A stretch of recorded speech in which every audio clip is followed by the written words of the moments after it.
ባለፉት 2-3 ዓመታት ግብጽ ከኢትዮጵያ ጎረቤቶች ጋር የምታደርገውን የንግድና የጸጥታ ትብብር አጠናክራ ቀጥላለች። ሀገሪቱ ኢትዮጵያ ለንግድም ሆነ ለጸጥታ ፍላጎት በምታሳይባቸው አካባቢዎች ሁሉ እኔም አለው ማለቷን አጠናክራለች። ለኢትዮጵያ ጎረቤቶች ከኢትዮጵያ በላይ ቅርባቸው እኔ ነኝ፣ የእነሱም ጉዳይ ገደኛል የምትለው ግብጽ ኢትዮጵያ የባህር በር ለማግኘት ከሶማሊላንድ ጋር ስትዋዋል የሶማሊያ ሉዓላዊነት ያሳስበኛል ብላ ጦሯን እዚያ ለማስፈር ከስምምነት ከደረሰች 2 ዓመት ሊሞላት ነው። አሁን ደግሞ ኢትዮጵያ በአሰብ ወደብ ላይ የይገባኛል ጥያቄ ስታነሳ ግብጽ በአሰብና በጅቡቲው ዱራሌ ወደቦች ላይ እግሯን ለመትከል እየሰራች እንዳለች ተዘግቧል። የግብጽ ኢትዮጵያን መከተል ኢኮኖሚያዊ ጥቅም ነው ወይስ ከኢትዮጵያ ጋር ፉክክር? አቶ ባይሳ ዋቆያ የሕግና ዓለም አቀፍ ግንኙነት ባለሙያ ሲሆኑ በ8 ሀገራት በተለያዩ የተባበሩት መንግስታት ተቋማት ውስጥ ኃላፊነቱን ጨምሮ በተለያዩ የስራ እርከኖች አገልግለዋል። እሳቸው የአሰብ ወደብ ያለ ኢትዮጵያ ተጠቃሚነት ዋጋ የለውም ይላሉ። አሰብን በተመለከተ በዛ አካባቢ የግብጽና ለምሳሌ ሳውዲ አረቢያ እና ካታር ሀገሮች እዛ አካባቢ ላይ ትንሽ እንደው ኢንተረስታቸውን እያሳዩ መምጣት ለኤርትራ ምንም ስሜት አይሰጥም፣ ምንም ጥቅም የለውም።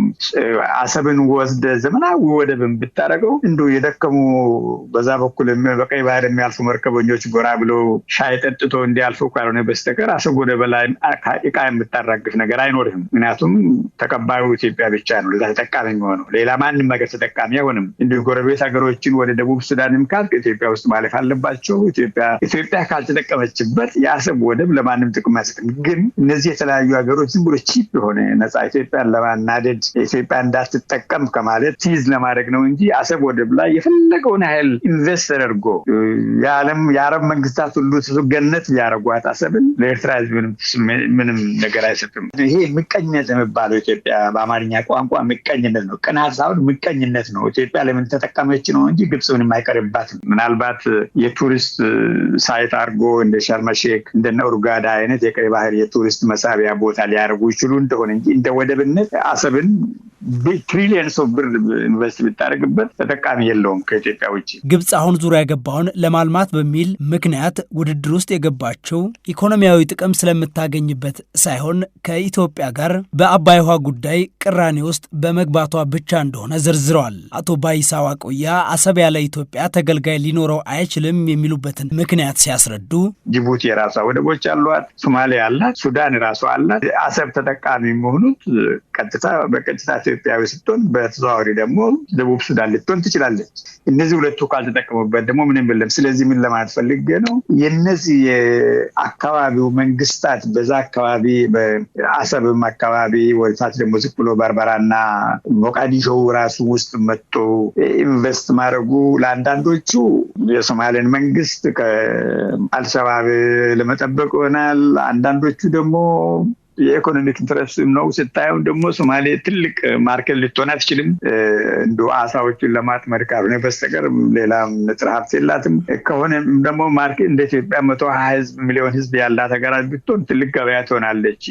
ያለቁ እቃዎችን የምታራግፍበትና ህዝቡ ተጠቃሚ የሚሆንበት ሀገር ልትሆን ትችል ነበር፣ ግን አይደለችም። ግብጽ በህዳሴ ግድቡ ላይ ከዚህ በኋላ ምንም ማድረግ እንደማትችል ተረድታለች የሚሉት የዓለም አቀፍ ግንኙነት ባለሙያው ከዚህ በኋላ ግብጽ ያላት አማራጭ ኢትዮጵያ በተለያዩ አካባቢዎች ለማልማት ፍላጎት የምታሳይባቸውን አካባቢዎች ላይ እየሄዱ ማደናቀፍና ጣልቃ መግባት ነው ይላሉ። ኢትዮጵያ ለምን ተጠቀመች ነው እንጂ ግብጽ ምንም አይቀርባትም። ታዲያ ይህንን ሁልጊዜም ጥላቻውን ሪፍሌክት ለማድረግ ግብጽ አሁን በኤርትራ በኩል የሆነ ነገር ማድረግ ትፈልጋለች። ይህ ምንድነው? አሰብ ወደብን ማልማት። አሰብ ቅድም ያልኩ ነው፣ ለማች አልለማች ለኤርትራ ምንም ጥቅም አይሰጥም። አሰብ ለኤርትራ ጥቅም እንዲሰጥ ከተፈለገ የቱሪስት ሳይት ማድረግ ነው። ያን ደግሞ ለማድረግ ከአስመራ አሰብ ድረስ መምጣት የለብህም። አሰብ በጣም ረጅም ባህር ዳርቻ ቢቾች ስላሏት እስከታች ድረስ አሰብ ድረስ የሚያስመጣ ነገር የለም። ኤርትራ ለ3 ሚሊዮን ህዝብ የምጽዋ ወደብም ሲበዛባት ነው። ሌላ ተጠቃሚ የለም። የኤርትራን ደረቅ መሬት እንኳን ሊጠቀም የሚል ኃይል የለም ከኤርትራ ኋላ። ስለዚህ ዝም ብለህ ዴኮሬቲቭ የሆነ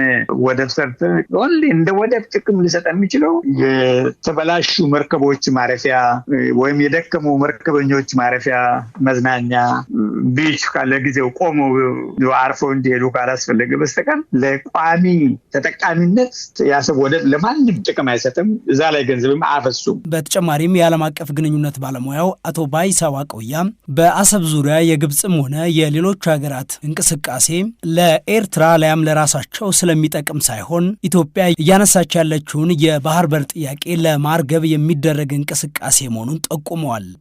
ግብፅም ሌሎችም የአረብ ሀገራት በአሰብ ወደብ ላይ ገንዘብ እናለማለን ሲሉ ለጊዜው ኢትዮጵያ አሁን አሰብ ያስፈልገኛል፣ መንግስትም ብዙ ጊዜውን ፈጅቶ የኢትዮጵያ ሚዲያም በተለያየ መልኩ የሚያቀርቡት የአሰብ ተፈላጊነት ላይ ፎከስ ስላደረጉ እሱም ካውንተር ለማድረግ ነው። ይህ ሁሉ የኢትዮጵያን ምናልባትም ኤርትራ ጋር ጦርነት ገጥማ ኤርትራ እንዳይ ችግር እንዳታመጣ ከማለት ነው እንጂ የሆነ የሚለማ ነገር ሊሰሩበት አይደለም ነው። ምንም ማንንም አይጠቅምም። ኢትዮጵያ የአሰብ ወደብ ፍላጎቷ እንደሆነና ይህንን የምታሳካበትን መላ እያፈላለገች እንደሆነ ከዚህ ቀደም መናገሯ ይታወሳል።